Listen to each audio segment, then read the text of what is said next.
تو طلاقیں تین ہی ہوتی ہیں. اسی طرح تراویح بھی 8 رکعتیں نہیں ہوتی. اس پہ بھی میں بڑا کانفیڈنٹلی کہتا ہوں, یہ پتہ نہیں بعد میں نکالا ہے. لوگ کیا کہتے ہیں, سعودی عرب کے مفتیوں کے حوالے دیتے ہیں. سعودی عرب, پہلی بات تو ہے کہ سعودی عرب کے سارے مفتی یہ نہیں کہتے. آپ ان مفتیوں سے ملے ہو جو آپ کے مطلب کی بات کر رہے ہیں. اب میرا ارادہ ہے میں سعودی عرب جا کے ایک ولاگ بناؤں, وہاں کے دینی مدارس کے وہاں کے میجورٹی علماء کیا کہتے ہیں. سعودی عرب کے میجورٹی علماء 3 طلاق کو 3 ہی کہتے ہیں. سعودی عرب کے میجورٹی علماء 20 رکعت تراویح کو 20 کہتے ہیں, کیونکہ حکومت میں وہ لوگ زیادہ آگے ہیں جو فقہ حنبلی سے بہت زیادہ انہوں نے شذوذ اختیار کیا ہے, تو وہ حکومتی لیول پہ آگے ہیں, اس لیے ان کی بات آگے آتی ہے. لیکن سعودی عرب تو بہت بڑا ہے بھائی, ہم تو ساری دنیا سے ہر ایک سے ملتے ہیں. تو سعودی عرب کے بھی آج بھی علماء کی میجورٹی جو وہاں کے مدارس کے جو صحیح علماء ہیں وہ فقہ حنبلی کو فالو کر رہے ہیں. وہ کہتے ہیں تراویح 20 رکعت ہوتی ہے اور وہ 3 طلاق کو 3 مانتے ہیں. میرا ارادہ ہے میں سعودی عرب جا کے ولاگ بناؤں گا تو وہاں کے علماء کی رائے بھی شائع کروں گا, تاکہ یہ جو پروپیگنڈا ہو رہا ہے نا. اور دوسری بات, اگر سعودی عرب کے سارے لوگ بھی کہہ دیں تو بھائی سعودی عرب کے علماء کیا صحابہ سے بڑھ گئے؟ بولو, تابعین سے بڑھ گئے ہیں کیا؟ تابعین میں صحابہ میں کوئی ایک حدیث دکھا دو جنہوں نے 8 رکعت تراویح پڑھی ہو کبھی. حضرت عمر سے ایک روایت ہے, وہ ضعیف ہے, اور اس کے ضعیف ہونے کے دیگر اسباب میں ایک بڑی سبب یہ بھی ہے کہ اگر حضرت عمر نے 8 پڑھی ہوتی نا, اس دور میں کہیں نہ کہیں روئے زمین پہ 8 پڑھی جا رہی ہوتی, کہیں بھی نہیں ملتا ہمیں. پھر اسلاف نے تراویح کو تراویح کا نام جو دیا نا, یہ دیوبندی بریلویوں نے تھوڑی دیا ہے, تو اسلاف نے نام دیا ہے. تراویح کا لفظ بتا رہا ہے کہ 8 پہ یہ بیٹھتا ہی نہیں ہے. ترویحہ کہتے ہیں 4 رکعتوں کو, ترویحہ کی جمع اقصا ہے, بہت ساری 4 رکعتوں کو تراویح کہا جائے گا. تو اس لیے جو آج کیا کیا اس کا نام چینج کر کے صلاۃ اللیل کر رہے ہیں اس کو. صلاۃ اللیل بھی تراویح ہی ہے, جو بھی رات میں نماز پڑھی جائے گی وہ تراویح ہی, وہ صلاۃ اللیل کہلائے گی. اس میں وتر بھی ہے, اس میں تہجد کی نماز بھی, اس میں تراویح کی نماز بھی. لیکن وہ صلاۃ اللیل جو نبی نے 3 دن پڑھی ہے جماعت کے ساتھ اور پھر اس کو چھوڑ دیا, پھر حضرت عمر نے اس کو زندہ کیا, اس صلاۃ اللیل کے بارے میں آپ کو اس صحیح حدیث سے دکھاؤ جو بے غبار ہو, مسترب بھی نہ ہو کہ نبی نے وہ 8 پڑھی ہوں. نہیں ہے آپ کے پاس.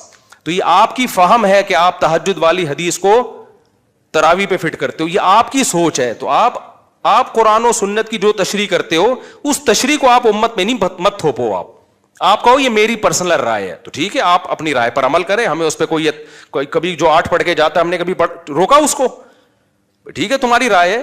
امت کو آپ وہ بتاؤ جو صحابہ تابعین اور 4 اماموں کی رائے ہے, وہ قرآن و سنت کو آپ سے زیادہ سمجھتے تھے. اور اگر آپ نے امت کو سعودیہ کے مفتیوں کی رائے دینی ہے تو سعودیہ کے آج کے مفتی بھی ہیں اور سعودیہ کے 100 سال پہلے کے مفتی بھی ہیں جو 1400 سال سے چلے آ رہے تھے. 1400 سال سے جو سعودیہ مفتی چلے آ رہے تھے وہ تراویح کو 20 رکعتیں کہتے تھے اور 3 طلاق کو کیا کہتے تھے؟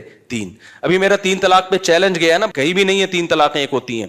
اس چیلنج کے بہت سارے لوگ جواب دے رہے ہیں. ایک نے کمنٹ میں کیا کہ جی مفتی صاحب اب UAE نے بھی 3 طلاقوں کو ایک کیا ہوا ہے اور انڈیا نے بھی 3 طلاقوں کو ایک کر دیا ہے, مصر نے بھی 3 کو ایک کر دیا ہے. صرف یہ انڈیا پاکستان کے مفتیوں پہ ہی شامت آئی ہوئی ہے, یہ جمود سے ہٹتے نہیں ہیں. شکر ہے انڈیا پاکستان کے مفتی جمود سے ہٹتے نہیں ہیں, ورنہ جو کام UAE کر رہا ہے, دبئی ابو ظہبی کر رہا ہے, وہ تمہیں قرآن و سنت لگ رہا ہے. جو انڈیا کر رہا ہے وہ کیا لگ رہا ہے؟ جو خلفائے راشدین, صحابہ, تابعین, خلافت عثمانیہ, بنو عباس کی خلافت, بنو امیہ کی خلافت, اور تمام فقہا, امام بخاری بھی اسی کے قائل, محدثین بھی اسی کے قائل, تابعین بھی اسی کے قائل, اس کو تم کہہ رہے ہو دیوبندیوں کی رائے ہے یہ. تو بڑے مسائل ہیں. اس لیے میرے بھائی منجنوں سے متاثر مت ہو. قرآن و سنت ہم تھوڑی کہتے ہیں ہمیں فالو کرو, دیوبندیوں کو فالو کرو یا بریلویوں کو فالو کرو. ہم کہتے ہیں صحابہ تابعین کو فالو کرو, ائمہ اربعہ کو فالو کرو. یہ کوئی دیوبندی بریلوی تھوڑی تھے. ایک صاحب مجھے بار بار کہہ رہے ہیں آپ مفتی صاحب آپ دیوبندیت کی دفاع کر رہے ہیں ایک مسئلے میں نا.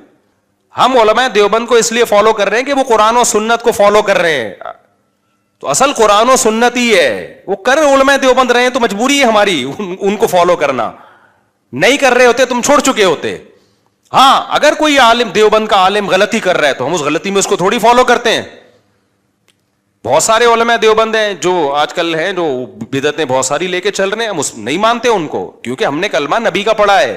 لیکن آپ جب ہم قرآن و سنت کی بات کرتے ہیں صحابہ تابعین کی بات کرتے ہیں اور کہتے ہیں چاروں اماموں نے قرآن و سنت کو زیادہ سمجھا. جب ان کی بات کرتے ہیں تو لوگ ہمیں کہتے ہیں دیوبندیت کا منجن بیچ رہا ہے. یہ آپ کا ایک نعرہ ہے, یہ آپ کا ایک منجن ہے جو لوگوں کو آپ بیوقوف بنانے کے لیے استعمال کرتے ہو. 20 رکعت تراویح علماء دیوبند کا فتویٰ نہیں ہے, یہ صحابہ تابعین چاروں اماموں کا فتویٰ ہے. سمجھتے ہو شروع میں کچھ اختلاف تھا لیکن بعد میں کیا ہو گیا, اجماع ہو گیا. جب ایک دفعہ اجماع ہو گیا اب اس کے اختلاف ٹھیک